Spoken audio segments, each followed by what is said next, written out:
나란히 가지 않아도 우리는 하나. 세상은 힘들게 해도 우리는 조합원. 우리는 하나.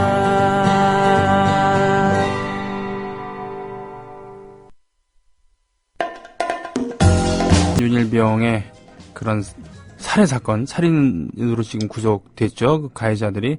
그리고 관심사병 둘이 나와서 외출로 외박 나왔다가 자살한 사건에 이어서 경기도지사인 남경필 지사의 둘째 아들이 가해자로서, 군대폭력의 가해자로서 지금 구속영장을 발부받았다는 얘기. 이런 것들을 파헤치고 하는 국회 국방위 소속의 김광진 의원의 보좌관이고요. 의문사 조사위원회 조사관이 됐었던 우리 고상만 수사반장님의 아들도 지금 군대 가 있죠? 네, 안녕하세요. 고상만입니다. 네, 안녕하십니까. 예. 안녕하세요. 근데 지금 예. 얼굴이 지금 반쪽이 됐어요. 누가요? 제가요? 예. 감사합니다. 형님, 예. 그동안 저한테 머리 크다고 맨날 구박하더니 오늘 반쪽 얘기를 마침내 해주시고. 제 아들도 현재 육군 일병으로 근무하고 있는데, 네네. 저도 요즘 다른 분들한테 그런 이야기를 하는데, 실제로 저도 그렇습니다. 이제 우리 아들에게 너 안 당하냐, 안 맞냐 이런 질문보다 너는 누굴 절대 때리지 마라. 너는 그런 일을 해서는 안 된다. 이런 얘기를 저도 하고 있거든요. 지금 이제 남경필 지사 사건이 바로 아들 사건이 바로 그런 경우인데. 네네네. 뭐 자기 아들 안 맞는지 이것만 걱정했다고 했는데 오히려 가해자가 자기 아들인 걸로 드러나서 많은 사람들을 분노케 했잖아요. 참 이게 참담할 거예요. 부모로서. 그렇죠. 안 그렇습니까? 아, 그렇죠. 네. 부모 입장에서는 그런 건데 하여간 이 군인권 문제는 가해자의 이제 피해자에 대한 그러니까 내가 피해자만 아니면 된다 이런 네. 관점에서 네네. 가해자도 돼서는 안 된다라고 그렇죠. 하는 국민적 인식이 바뀌는 그러한 계기가 됐으면 하는 것도 제 바람입니다. 네, 그렇군요. 자, 그런데 지금 지금 김광진 의원실이 좀 많이 바쁘죠? 뭐 다들 바쁜데 저희들도 네네. 뭐 남부럽지 않을 만큼 바쁘죠. 그렇죠. 네. 최근에 또 이러저런 이슈를 또. 예. 어저께 아마 많은 분들 말씀 들으셨겠지만 3년 이상 네. 부모가 군대에서 사망한 아들의 시신을 인수 거부했을 때 네. 그런 경우에 국방부가 강제로 화장 처리하겠다라고 하는 비밀 계획을 계획하고 있었다는 것을 이제 제가 밝힐 수 없는 어떤 제보자를 통해서 입수한 후에 네네. 그걸 이제 저희 의원실에서 어저께 김광진 의원께서 이제 공식적으로 이제 폭로를 했는데 네네. 그로 인해서 지금 많은 이슈 파문이 지금 일고 있죠. 그렇군요. 지금 그러니까 이게 뭔 소리야라고 하는 지금 소리도 들릴 것 같은데 예. 좀 약간만 좀 자세하게 얘기를 해주실래요? 예, 지금 현재 우리나라 군대에서는 네. 군 복무 중에 사망한 군인이 자살로 처리가 되고 네. 그렇게 자살로 처리된 이 자기 아이의 죽음에 대해서 인정할 수 없다는 부모가 네. 그 시신 인수를 거부하고 그 국방부에게 진상규명을 요구하면서 싸워왔거든요. 네네. 그렇게 싸워오다 보니까 어느덧 15년, 최장 15년째 그 시신이 예. 군 병원 냉동고에 사실상 방치되어 있는데 이런 것에 대해서 저희가 그러니까 저는 오래전서부터 주장을 했고 우리 의원실에서는 작년서부터 본격적으로 국방부 측에다가 도대체 언제까지 시신을 이렇게 방치할 거냐. 네. 그러니 부모가 원하는 대로 진상규명하고 그 예우에 따라 국민묘지에 안장해주자. 만약에 너희들이 답이 없다면 우리가 주장하는 대로 하자. 네. 이렇게 주장을 했는데 네네. 그것에 대한 해법으로 비정상의 정상화 과제라면서 몰래 추진했던 게 뭐냐면 앞으로는 3년 동안 그러니까 지금까지 보관되어 있는 18구가 당장 이렇게 되면 모두 15구가 강제 화장 대상인데 네. 앞으로는 3년이 경과된 군인의 시신에 대해서는 부모 동의와 상관없이 모두 강제로 화장한 후에 벽제에 있는 납골당에다가 새로 납골당을 크게 지어서 거기다 자살자 봉안소를 만들겠다고 하는 비밀 계획을 짜고 있었던 겁니다. 이걸 이제 저희가 알고 폭로한 거죠, 어저께. 그러니까 지금 사태를 근본적으로 해결할 생각은 안 하고 그렇죠. 행정 편의적으로 화장을 해갖고 그렇죠. 그럴듯하게 보이는 그런 자살자 그런 보관소를 짓고서 그렇죠. 그걸 끝나겠다는 얘기죠, 그러니까. 국방부 입장에서는 누군가의 아들이었던 그 또 하나의 하늘이고 유일한 땅이었던 그 아들이 죽음이 단지 비정상의 과제물로만 본 거죠. 그래서 그 비정상을 해치우겠다라고 하는 군사작전 개념처럼 네. 이 시신을 강제로 부모 동의 없이 태워버리겠다. 그런데 이게 이제 들통이 나니까 어저께 갑자기 국방부가 네. 아니다. 거짓말이다. 이 김광진 의원이 사실과 다른 주장을 한다. 부모 동의 없이는 절대 화장 안 한다. 이렇게 반박했어요. 네. 자, 깔끔하게 정리해드리겠습니다. 국방부의 그 주장이 왜 거짓말인지. 만약 그렇다면 예. 지금처럼 그 계획을 짤 이유가 없어요. 그냥 지금처럼 있으면 되는 겁니다. 왜냐하면 지금 현재가 부모 동의를 안 하니까 장례를 이 강제 화장을 못한 거거든요. 네. 그러니까 이거를 해결한다고 법을 만들어 3년 넘으면 무조건 화장한다. 이게 이 계획의 핵심인데 만약에 부모 동의 없이 안 할 거라면 지금처럼 놔두면 되지 아무 문제가 없거든요. 거짓말입니다. 이 거짓말에 국민 여러분들 절대 속지 마십시오. 국방부는 지금 만약에 자살로 처리한 그 죽음을 부모가 인정하지 않는다면 강제로 화장하려고 하는 겁니다. 네. 자, 눈을 부릅뜨고, 예. 국가가 인명을 경시하는 이런 모습을 보고 있는 것입니다. 아, 그러면은, 네. 다음 주에 다음 소식 전해주시고요. 예. 그럼 오늘은, 장준하. 네. 묻지 못할 진실 세 번째 네. 시간입니다. 예. 지금까지 이제 민주화 운동. 네. 그리고 이런 것들을 쭉 말씀드렸고 오늘은 마지막으로 장준하 선생님에 대해서 1975년 네. 8월 17일 장 선생님이 어떻게 마지막 길을 가게 됐는지에 대한 이야기를 하려고 하는데요. 75년도 5월 당시 대한민국은 매우 우울했습니다. 예, 박정희 유신 권력이 72년도에 유신헌법을 선포하고 그리고 이어진 지독한 독재와 이를 깨기 위한 제야 세력의 목숨을 건 저항. 네. 예, 이런 가운데 이제 이것에 대해서 저항을 했던 장준하와 백규환 선생에 대해서 박정희 권력은 더 이상 두고 볼 수 없다. 네. 그래가지고 74년 1월 8일 날 긴급조치 1호 및 2호를 선포했죠. 네. 이로 인해서 이제 대거 많은 사람들이 이 긴급조치 위반으로 구속이 됐는데, 이때 이제 장 선생님이 구속된 이유는 유신헌법 철폐를 위한 100만인 서명 운동을 했다는 것. 예. 예, 이런 악법을 폐지하자고 주장하는 것이 이 죄가 되는 야만적 시대였는데요. 이때 형님 우리나라에 네. 우리나라에서 지금 이제 명량이 지금 굉장히 아주 대히트치잖아요. 그렇죠. 영화. 예, 명량. 예. 그런데 이때 당시에 우리나라 최초로 정말 빅 히트했던 유명한 영화가 있습니다. 1975년. 75년 5월에 개봉한 영화인데요. 힌트를 드리면 이때 우리가 지금도 즐겨 부르는 노래가 처음 이 영화 삽입곡으로 등장을 해갖고 히트를 쳤죠. 75년도면 그런 건데, 고래사냥, 별들의 고향. 야, 딩동댕. 예. 네, 맞습니다, 형님. 예. 바로 송창식 씨가 불렀고 지금도 굉장히 유명한 영화죠. 노래. 네. 예, 고래사냥. 아하. 예, 그리고 또 하나. 왜 불러? 왜 불러? 이런 아, 노래들이 이렇게 맞아요. 바보들의 행진. 딩동댕 맞습니다, 예, 형님. 바보들의 행진이라는 바로 그거. 하길종 감독의. 예. 그렇습니다. 바로 75년도 5월에 바보들의 행진이라고 하는 이 영화가 당시에 세상에 큰 파문을 일으키면서 엄청난 흥행을 일으켰는데요. 유신 독재 권력 하에서 청년들의 자유. 이것이 이제 굉장히 철저히 억압이 되고 있었고. 네. 심지어는 머리 길이와 미니스커트 길이.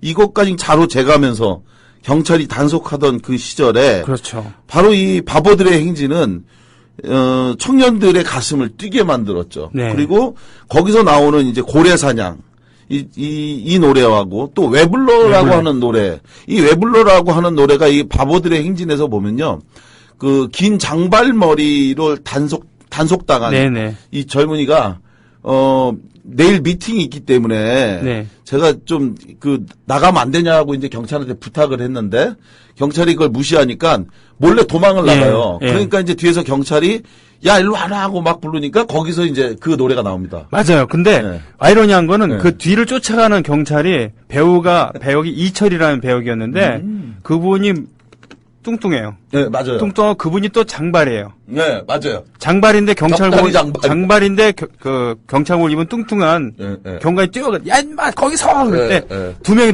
도망가면서 뒤를 보면서, 왜 해불러? 이게 이제 배경으로 맞아요, 나오죠. 맞아요. 네.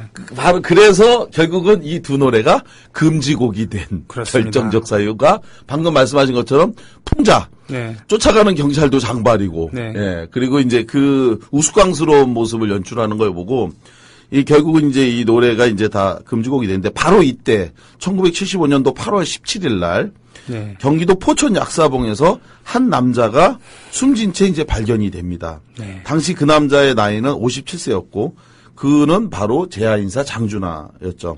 당시 검찰의 발표에 의하면 포천 약사봉으로 일행 40여 명과 함께 등산을 나섰던 이 장준하 선생은 당시 일행 중 한 명인 김용환이라는 사람과 유일하게 산 정상을 등반한 후에 하산하다가 실족사해서 사망한 것으로 이제 사인이 정리가 됐는데요. 실족사로. 네. 예. 그렇지만 이제 이 국가의 발표와 달리 장준하 선생의 사망은 계속해서 논란과 의문이 따랐죠. 네. 형님도 지난번에 저랑 같이 그저께인가요? 그렇죠. 예. 일요일에 네. 그 장준하 8월 17일 공원에서 날. 네, 네. 거기서 제 추모가 39주기 부르셨죠. 예, 추도식 함께 했었습니다. 추모곡 굉장히 감동적이었어요. 아, 예, 고맙습니다. 예, 무슨 노래를 부르셨냐면 방금 제가 얘기했던 것처럼 그 시절에 금지곡으로 선정됐던 노래를 메들리로 부르셔서 굉장히 예. 바로 1975년 그 당시에 금지곡 된 거거든요. 예, 맞아요. 그래서 왜 불러도 부르셨고 고래사장도 부르셨고 그랬었죠. 예, 굉장히 인상적이더라고요. 추모식이라고 준비를 많이 해서 하셨을 텐데. 예, 그 추모식이라고 해서 잘하셨을 것 꼭 그 슬픈 노래만 예. 더구나 비도 오고 그래서 예. 그런데다가 슬픈 노래까지 하면은 좀 아닌 것 같아서 아주 좋았던 것 같아요. 예. 굉장히 저도 굉장히 오히려 슬픈 노래보다 더 감동적이었던 느낌이 들더라고요.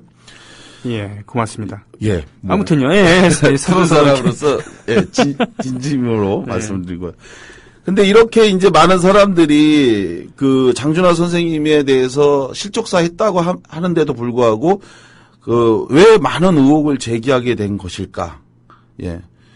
이 부분과 관련해서 오늘 사건 당시에 발생했던 의혹을 압축적으로 설명하고 네. 그리고 또 지난 2012년 8월 달에 새롭게 드러났던 장 선생님의 두개골 가격흔 그래서 이제 앞으로 우리가 이것에 대해서 무엇을 어떻게 할 거냐 이런 부분으로 말씀을 좀 드리려고 합니다. 먼저 장준하 선생님과 관련해서 장 선생님이 실족 추락사했다라고 하는 그 출발과 끝은 한 사람으로부터 시작합니다. 바로 유일하게 함께 동행했다고 하는 그 사람. 네. 네. 김용환. 네. 김용환이라고 하는 사람에 의해서 장준하 선생님이 실족 추락사했고 그것을 내가 봤다. 따라서 장준하 선생은 실족 추락사했다. 이렇게 이제 정리가 된 건데요. 먼저 이 김용환 씨하고 장준하 선생의 인연은 어떻게 됐는지 이거를 확인해 보도록 하겠습니다.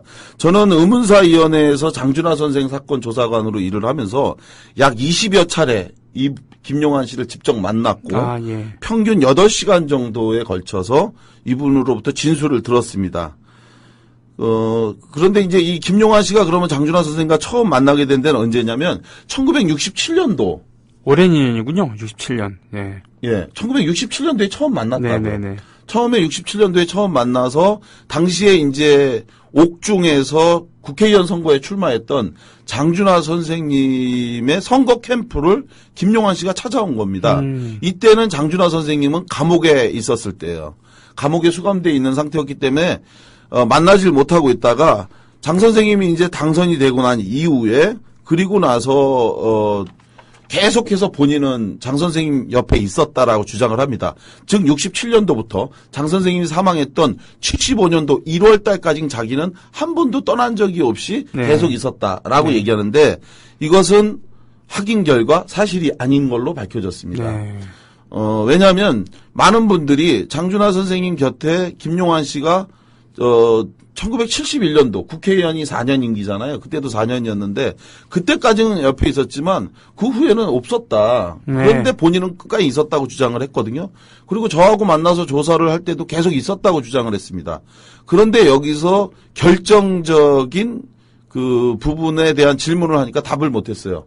뭐였냐면 계속 같이 있었다고 얘기하는데 그러면 어디서 근무했냐고 제가 물어봤어요. 예. 어디서 근무했냐. 1971년도 이후에 특히 어디서 근무했냐. 여기서 답변이 막혔는데 이유는 하나입니다. 장 선생님이 1971년도에 국회의원으로 낙선된 이후에는 급격하게 가게가 좀 어려워졌고 네, 예. 이론에서 전세방 방 3개가 있는 전셋집으로 이사를 가셨고 네. 그리고 사무실이 없었어요. 아. 그러면 당신은 계속 한 번도 떠나지 않고 있었다는데 어디서 일을 했냐라고 물어보니까 거기서 이제 말문이 막힌 거죠. 없잖아요, 공간이. 하다못해 어느 다방에서 축축 앉아갖고는 그러니까. 맨날 만났다 뭐 이런 얘기라도 해야 되는데. 그러니까 그죠? 네. 거기서 결정적으로 아무 말도 못 하게 된 거죠. 그러니까 진술을 바꾸더라고요. 네. 드문드문 이제 또 찾아왔다. 네. 이후에. 근데 그 역시도 사실은 확인할 길은 없었고 두 번째 가장 또 의구시험스러웠던 게 뭐였냐면 이 김용환 씨가 이제 이른바 많은 사람들에 의해서는 당시 중앙정보부의 어떤 역할과 협조를 하지 않았냐. 그로 인해서 생활하지 않았냐 이런 의문이 많았는데요.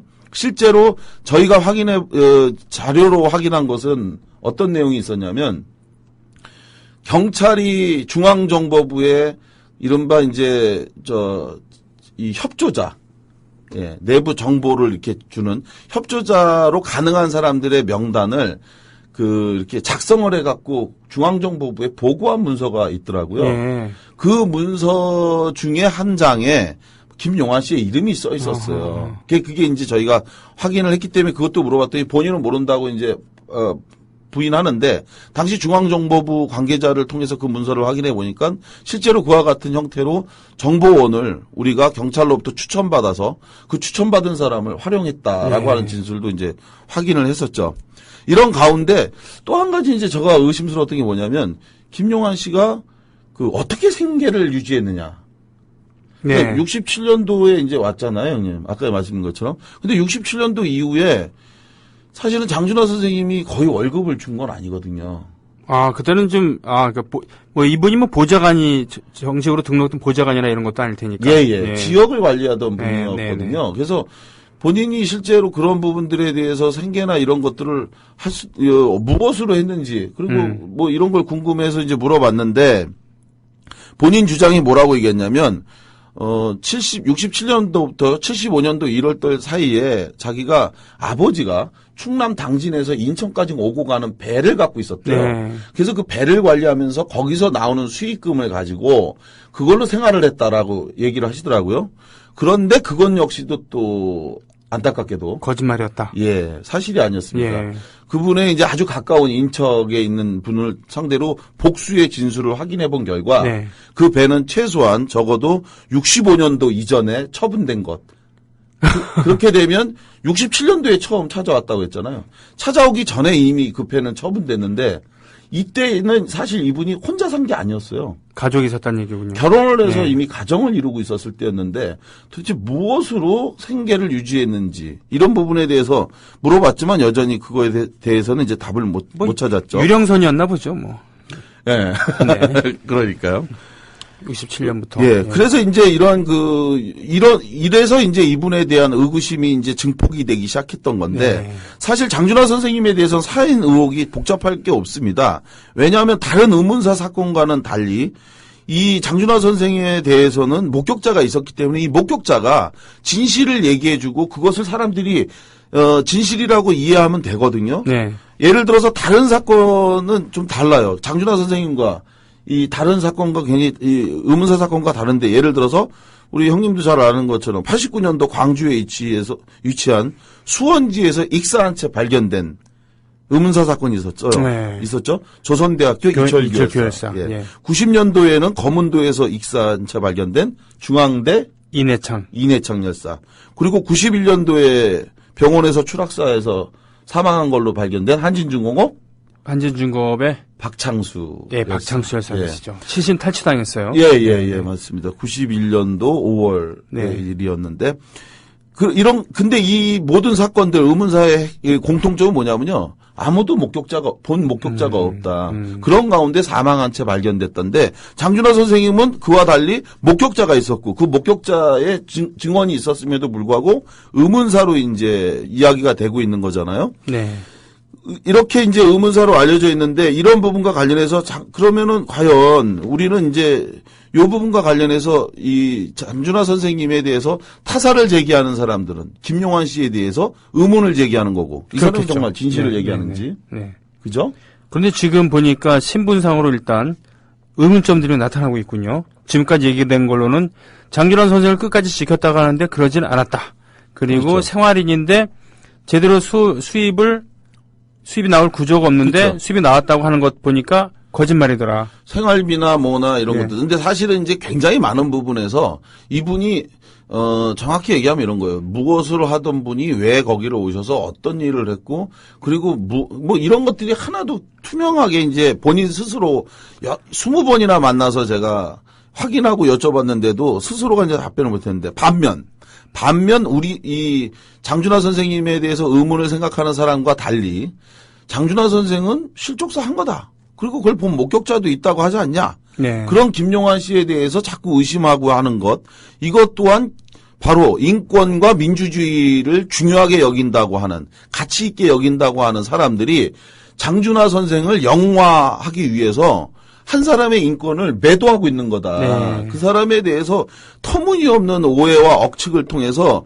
장준하라는 사람 하나 영웅 만들려고 완전히 나쁜 사람 만들고 있다. 네. 이런 이제 얘기를 하는데, 이 중에 대표적으로 영향력을 끼치는 것이 바로 뭐냐면 조선일보죠. 아하. 예. 역시 여기서도 네. 빠지지 않는 조선일보. 사실은 조선일보가 그 지속적으로 이 김용환 씨에 대해서 옹호를 해왔습니다. 여러 차례 반복해서. 네. 특히 이제 가장 최근의 사례가 뭐냐면 2012년도 8월 달에 장준하 선생님의 두개골에서 외부 과격근에 의한 상처가 발견된 후에 네. 이것에 대해서 왜 그런지 국가 차원에서 밝혀달라고 끊임없이 요구했지만, 그런데 박근혜가 대통령에 당선된 이후에 이 부분을 한 번도 수용하지 않았잖아요. 그렇죠. 지금 그 두개골 지금 임PD께서 좀 올려주시면 좋겠는데, 누가 보더라도 그거는 뭐 추락하면서 어디에 이렇게 걸리거나 그런 것이 아니라 그 둔기로 얻어맞아고 함몰된 그런 상처 아니겠습니까? 그렇죠. 네. 그래서 당시에 이 국가 차원에서 조사가 안 되니까 민간 차원에서 그 장준하 선생님의 사인을 조사하자 해갖고 조사한 결과 이게 타살이다. 네. 라고 이제 발표를 하니까 이에 대해서 조선일보가 다시 칼럼을 씁니다. 네. 이때. 뭐라고 쓰냐면 2013년 4월 3일 날 조선일보의 주말 뉴스부장 선우정이라고 하는 그 부장의 기명 칼럼을 통해서 동행자 K씨의 인권이라는 제목으로 이제 칼럼을 하나 올려요. 네. 여기서 이제 선우 부장은 다음과 같은 요지로 장 선생님의 타살 의혹을 제기하는 사람에 대해서 비난을 하는데, 뭐라고 썼냐면 그 요지를 간략하게 제가 인용하면 이렇습니다. 장준하 선생의 사인 진상을 밝힌다는 명분으로 동행자 K씨의 인권이 무시당하는 것은 옳지 못하다. 그동안 5차례에 걸쳐 조사를 했고 이 과정에서 죄인처럼 끌려다닌 K씨의 주장을 들어보면 그는 난 절벽에 붙어있는 소나무를 잡고 뛰어내렸는데 뒤에서 휙 소리가 났다. 돌아보니 뒤에 계셔야 할 선생님이 보이지 않았다. 라고 말했다. 이게 전부였다. 그런데도 장준하 선생의 사인에 의혹을 가진 이들은 정황상 맞지 않다는 이유만으로 그를 암살범으로 몰아가고 있고, 이는 정황만으로 과거 간첩으로 누군가를 몰아간 그들과 닮아 있다. 아버지를 잃은 유족의 눈물에 공감하지만 이를 규명하기 위해 그 모습까지, 즉 유골까지 공개하는 것이 정말 최선인지 아쉬움이 남는다. 그리고 그 과정에서 상처받은 한 인간의 초라한 권리가 마음에 걸린다. 이렇게 썼어요. 엄청 인권을 옹호하는 그런 네. 것 같은 스탠스네요. 예, 제 스승님 같습니다. 그러게 말이에요. 인권 운동에. 이런데 눈물겹네요. 예, 그죠. 그런데 정말 제가 이 기사를 보고 정말 피가 거꾸로 솟는 것 같았죠. 정말 객관적으로 이 선호부장의 권고, 이 주장 이거에 대해서 냉정하게 읽으려고 했는데 제가 이 문제를 지적하지 않을 수 없다. 그래서 고심고심하다가 제가 지적을 했는데 뭐냐면 먼저 선호부장이 정말 장 선생님 이 의문사에 대해서 제대로 된 정보를 한 번이라도 제대로 구해서 읽어보고 이런 컬럼을 썼는지 정말 그걸 묻고 싶었어요. 결론적으로 말씀드리겠습니다. 조선일보 컬럼처럼 김용환 씨를 제가 이 사람 이제 5번이나 뭐 어쩌고 조사를 했는데 이건 총 5번의 조사고 그 5번 중에 제가 아마 마지막 조사를 했던 거예요. 각 기관별로 조사를 쭉 했죠. 여기서 얘기하는 건 75년도 사고 당시에 이제 조사를 했던 것, 88년도에 조사했던 것, 93년도에 조사를 민주당 차원에서 했던 것, 그리고 의문사위원회 1기 때 조사를 했던 것, 그리고 제가 이제 2기 때 다시 그 사건을 받아 조사했는데 바로 그 5번의 조사 중에 제가 5번째, 지금까지는 마지막 조사를 한 사람인데 그때 제가 이 김용환 씨를 부른 건 모두 20번이라고 제가 말씀드렸잖아요. 이렇게 여러 차례 그를 불러서 조사를 했던 것은 단순히 그를 괴롭힐 목적이 아니었습니다. 장 선생 사건의 목격자로 스스로가 이제 자기가 목격자라고 자처를 했는데 네. 그것에 대해서 정확하게 이야기를 좀 해달라라고 이제 기회를 드린 거예요. 오히려 왜냐하면 지금까지 그분이 쭉 말씀하신 게 사실과 달라서 네. 계속 의혹을 받았잖아요. 네. 그래서 그 부분에 대해서 정확하게 이야기를 해라라고 얘기를 했던 건데 이런 과정에서 김용환 씨는 단 한 번도 일관된 진술을 한 적이 없어요. 이게 문제였습니다. 처음 그에 대해서 이 사건을 수사했던 경찰과 검찰에게 김용환 씨가 무엇을 얘기했는지 이거부터 한번 확인해 보면요. 이 사람은 1975년도 당시에 장준하 선생님이 나무를 잡다가 휘면서 실족 추락사했다라고 얘기했고 네. 자기가 그렇게 봤다고 얘기했거든요. 그리고 이런 주장에 따라서 당시 동아일보가 75년도 8월 18일 날 장준하 선생이 목격자의 증언에 의하면 실족 추락사했다. 그래서 잡았던 나무가 휘면서 그 휜 나무 때문에 추락사했고 그 추락사했다고 하는 지점에 대해서 사진까지 실어서 그래가지고 뭐 화살표까지 그려가지고 아주 구체적으로 얘기했어요. 이렇게 이 당시 동아일보 장봉진 기자가 이 기사를 썼는데 이렇게 쓰게 된 것에 대해서 장봉진 기자는 뭐라고 얘기했냐면 당시에 의정부 지청에서 사고가 일어난 8월 17일 다음 날인 18일 날 직접 자기가 만났다는 거예요. 김용환 씨. 그래서 자기가 이제 그런 경위를 듣고 확인한 후에 기사를 썼다라고 이제 얘기하는 거거든요. 문제는 목격자인 이 김용환 씨 주장처럼 장 선생님이 실족 추락사 했다라고 하는 것을 일관되게 자기가 쭉 주장을 얘기해야 해왔다면 되는데 얘기할 때마다 다르다는 얘기군요. 그렇죠. 일관되게 쭉 얘기했다면 아무 문제가 네네. 없었는데 그렇지 않았다는 거예요. 특히나 무엇보다 의아했던 게 뭐냐면 많은 사람들이 의아했던 게 뭐냐면 장 선생님이 추락했다는 지점에 대해서 아마 그것을 직접 보는 분이 있다면 장 선생님이 진짜 거기서 추락했을까 정말 의심스럽게 생각했을 겁니다. 왜냐하면 그 지점은 굉장히 날카롭게 돌이 쪼개져 있는 14.7m 높이의 벼랑이었거든요. 네. 이 벼랑이었는데 요 벼랑에서 장준하 선생님이 실족 추락사했다면 그 모습이 어땠을까요? 어땠을 것 같아요? 시신의 훼손이 많이 됐겠군요. 그렇죠. 쉽게 얘기하면은. 임 PD님이 그 사진을 한번 올려주시면 좋겠는데 장 선생님의 그 모습은요, 아주 쉽게 말씀을 해드리면 그냥 주무시고 있는 모습과 똑같습니다. 네. 특히나 얼굴 부위에 상처가 전혀 없어요. 전혀 없어요. 예. 얼굴 부위에 상처가 전혀 없는 아주 깨끗한 모습이었거든요. 예. 저희가 이것 때문에 죄 없는 돼지를 2마리나 죽였어요. 실제로 떨어뜨려 봤군요. 예, 이 사건의 조사를 하기 위해서 그 벼랑에서 떨어뜨린 건 아니고, 예. 화성에 있는 현대자동차 실험장에 가서 돼지 2마리를 한번 14.7m 지점에서 한번 떨어뜨려 봤어요. 뭐 죽인 다음에.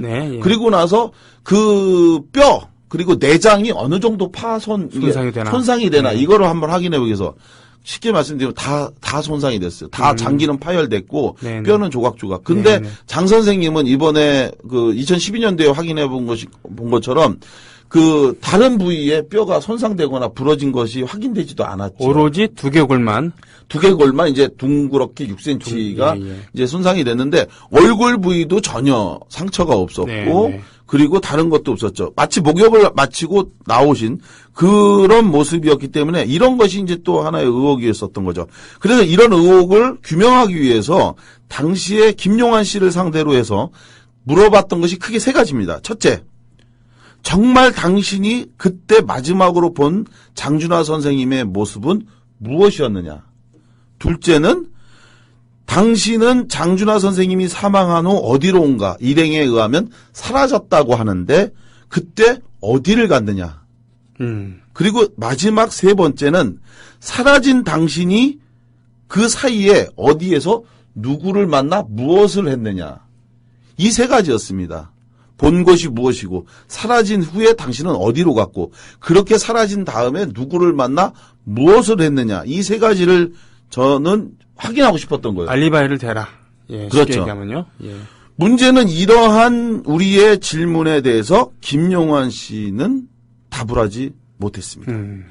자기가 주장한 내용이 사실과 달랐던 거예요. 첫째, 이런 것들이 김용환 씨가 스스로 불행을 잡초하는 언행이었다. 먼저 무엇을 봤냐라고 하는 의문에 대해서 말씀을 드리면 선우부장, 조선일보의 선우부장은 컬럼에서 김용환 씨가 난 절벽에 붙어있는 소나무를 잡고 뛰어내렸는데 뒤에서 억소리가 났다. 그래서 돌아보니 뒤에 계셔야 할 선생님이 보이지 않았다라고 말씀하셨어요. 네. 그리고 나서 이것이 그 김용환 씨가 주장하는 전부다라고 선우 이 부장은 글에다 썼는데 미안하지만 김용환 씨의 주장은 이것이 전부가 아니었습니다.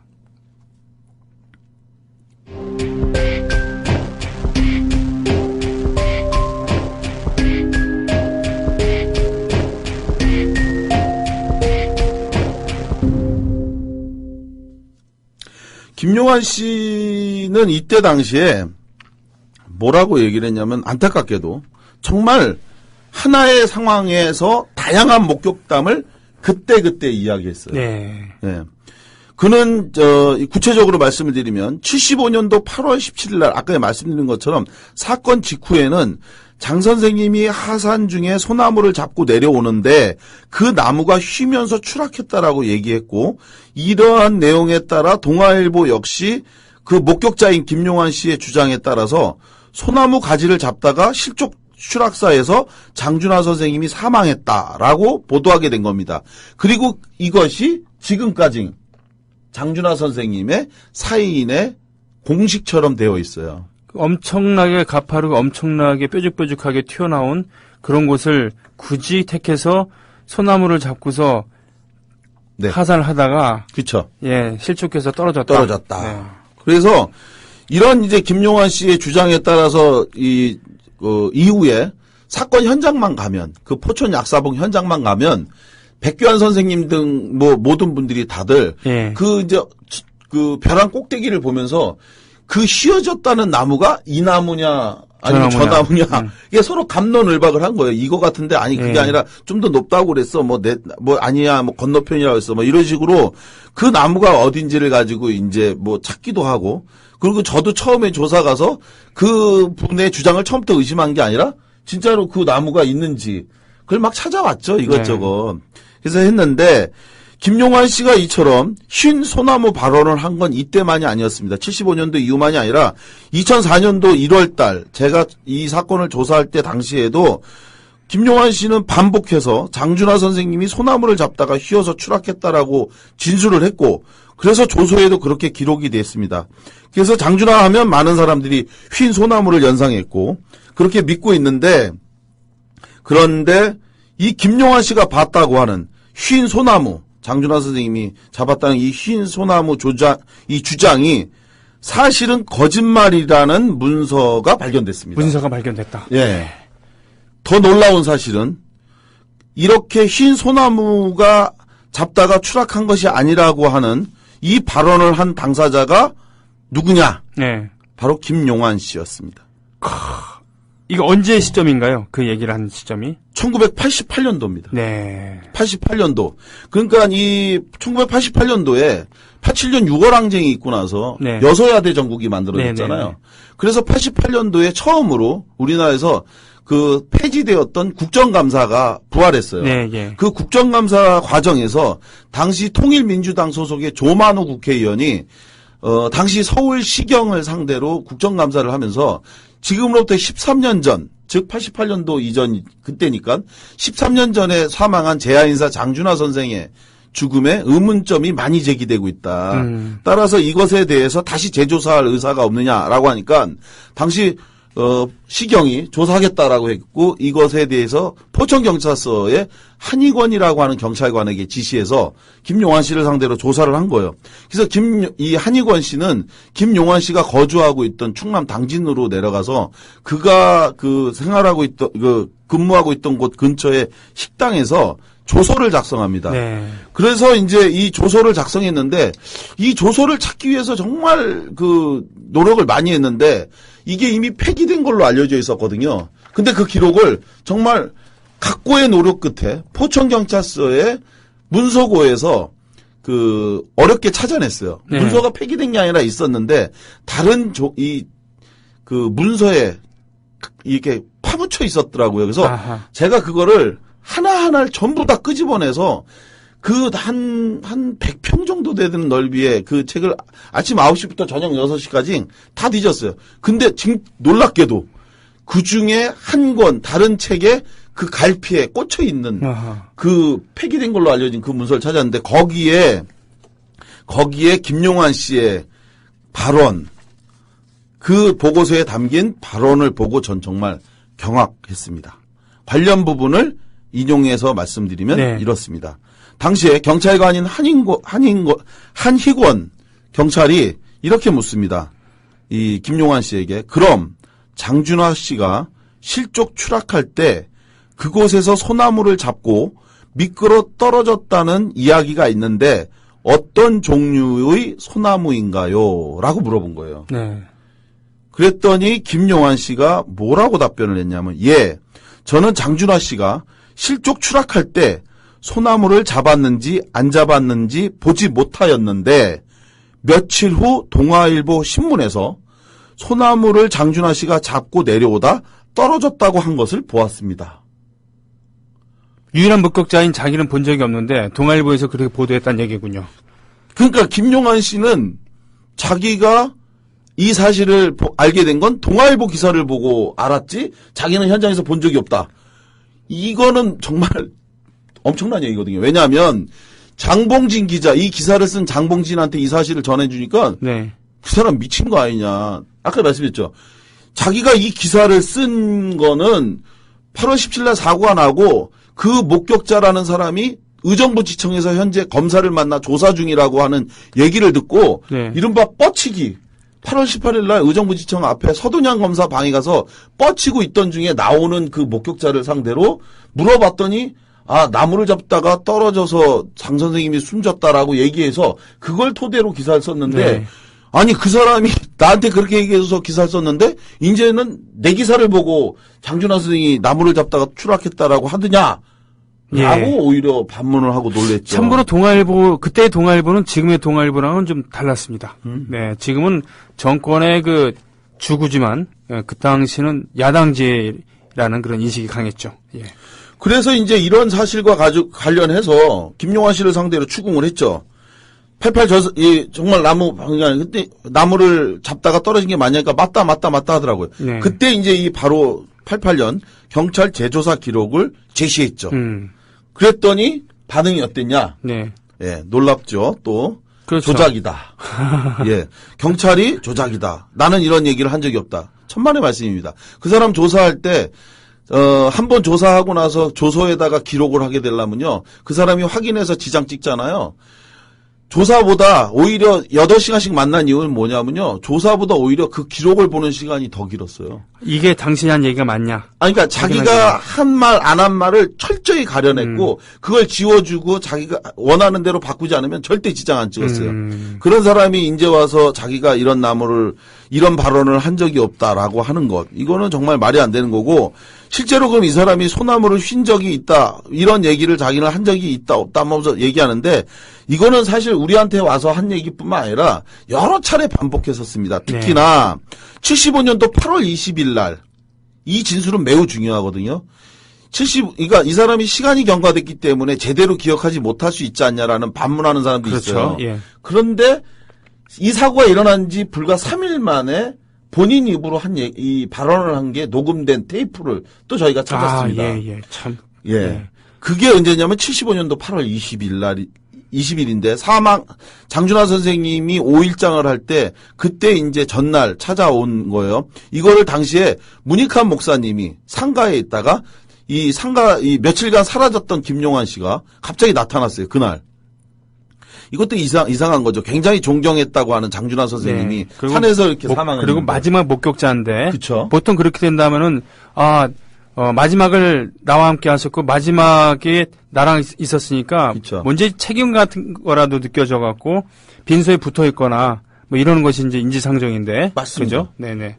내내 거기 와 있어야죠. 그렇죠. 그리고 유족에게 정확하게 어떤 경위를 자기가 받고 확인했는지를 얘기했는데 이 사람 사라졌어요. 네. 그렇게 사라져서 사람들이 다 찾았는데도 못 찾았는데 갑자기 나타난 거예요. 그러니 그 사람을 상대로 문익환 목사님이 물어보고 그걸 비밀리에 녹음 테이프에 담아놨는데 거기서 뭐라고 얘기했냐.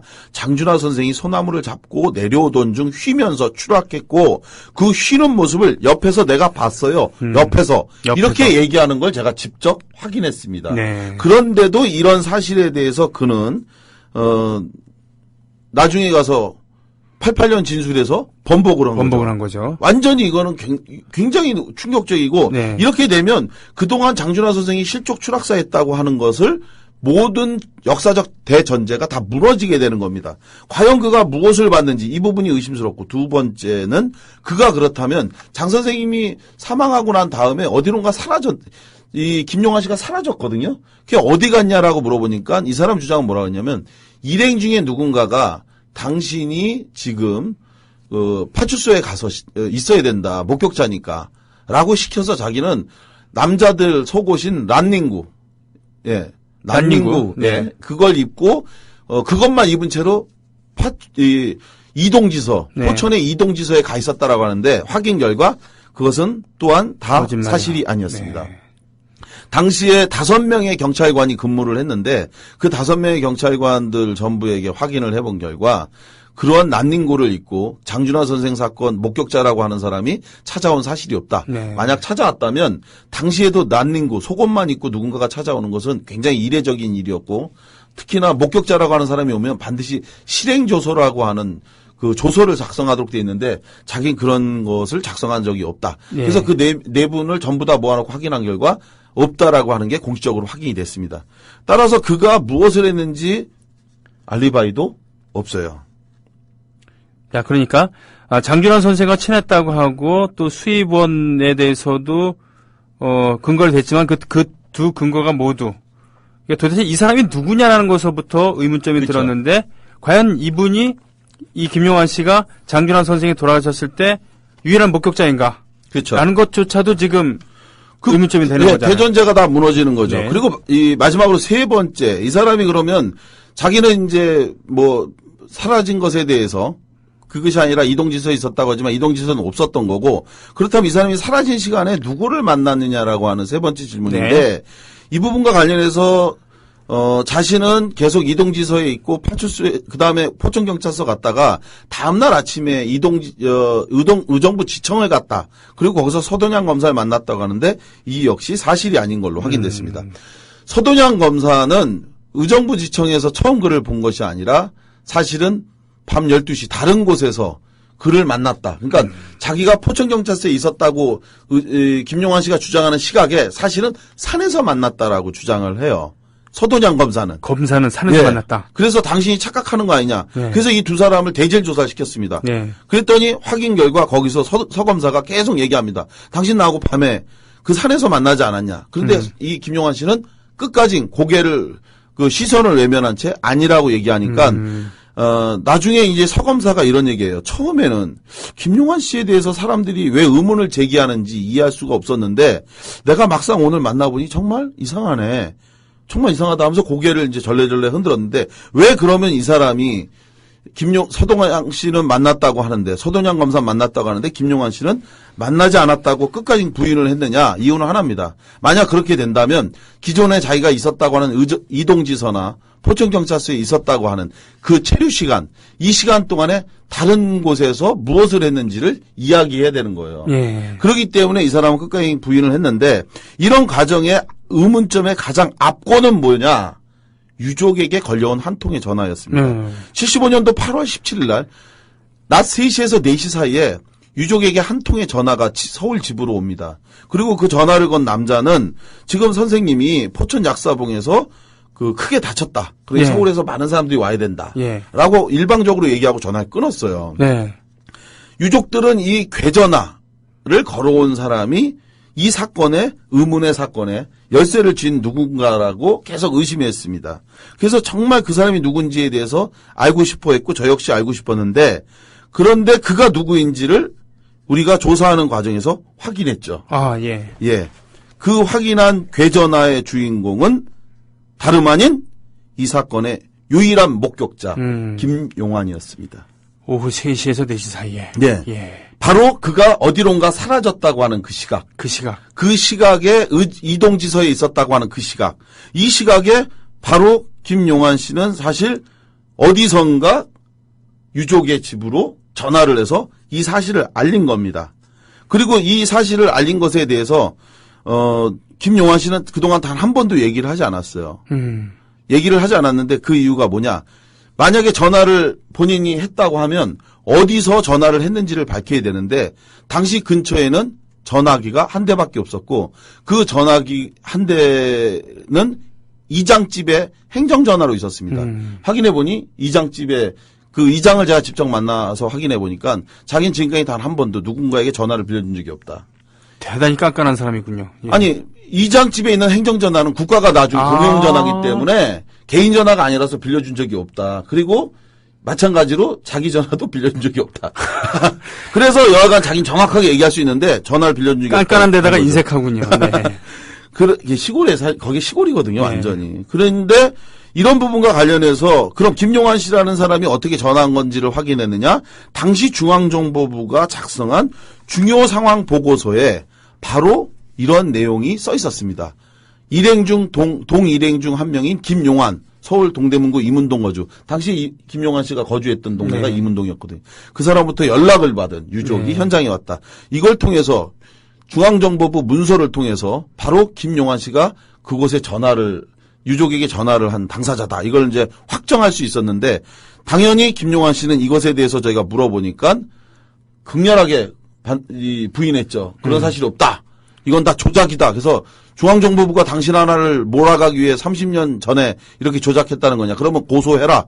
라고 제가 이제 이야기를 했는데 여하간 이런 상태에서 저희가 이 사건에 대한 진실을 채 규명하지 못한 상태로 시간이 종료돼서 업무를 종료할 수밖에 없었는데 시간 초과로 인해서 저희가 더 이상 진실을 밝힐 수 없던 가운데 2012년도에 아침내 아까 말씀드린 것처럼 직경 6cm의 외력에 의한 외부의 가격에 의한 구멍이 이제 6cm가 뻥 뚫린 네. 장 선생님의 이제 게시판을 보시면 네. 되게 아시겠지만 상당히 선명합니다. 아주 뭐 뚜렷하게 둥그런 형태로 이제 가격된 그런 모습을 볼 수 있는데 네. 이것이 이제 민간 법의학자는 이제 외부 가격에 의한 명백한 타살 흔적이다 이렇게 네. 이제 얘기를 했는데요.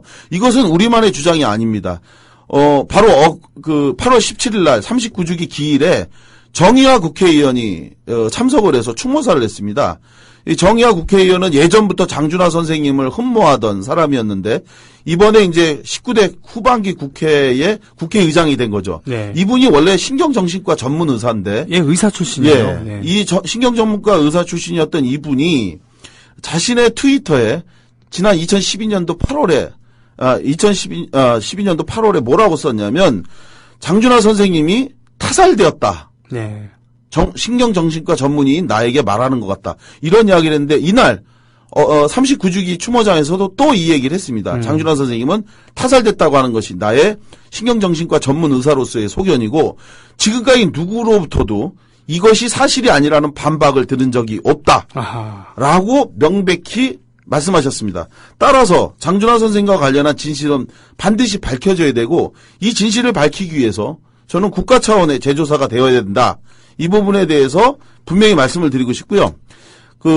지금 사실은 이제 시간이 굉장히 부족해갖고 충분히 말씀을 다 못 드렸는데, 죄송하지만 책 광고 하나만 하면, 제가 이 부분과 관련해서 아주 상세히 쓴 책이 한 권 있습니다. 2012년도 11월 달에 돌베개 출판사에서 낸 장준하 묻지 못한 진실이라고 하는 책인데요. 이 책에서 방송에 다 하지 못한 여러 에피소드와 진실이 있습니다. 그래서 이걸 통해서 장준하 선생님의 진실에 대해서 보다 좀 많이 들으셨으면 좋겠고요. 그리고 얼마 전에 이동영 작가하고 같이 EJ에 출연을 해서 약 2시간에 걸쳐서 이 문제와 관련해서 보다 아주 상세하게 이야기를 한 게 있는데 그곳에서도 이제 방송을 들으시면 도움이 될 것 같습니다. 그래서 이런 부분과 관련해서 앞으로 반드시 장준하 선생님의 진실이 밝혀질 수 있도록 함께 해주시면 고맙겠습니다. 감사합니다. 고맙습니다. 내년이 40주기입니다. 예, 오늘도 수고 많이 하셨습니다. 네, 고맙습니다.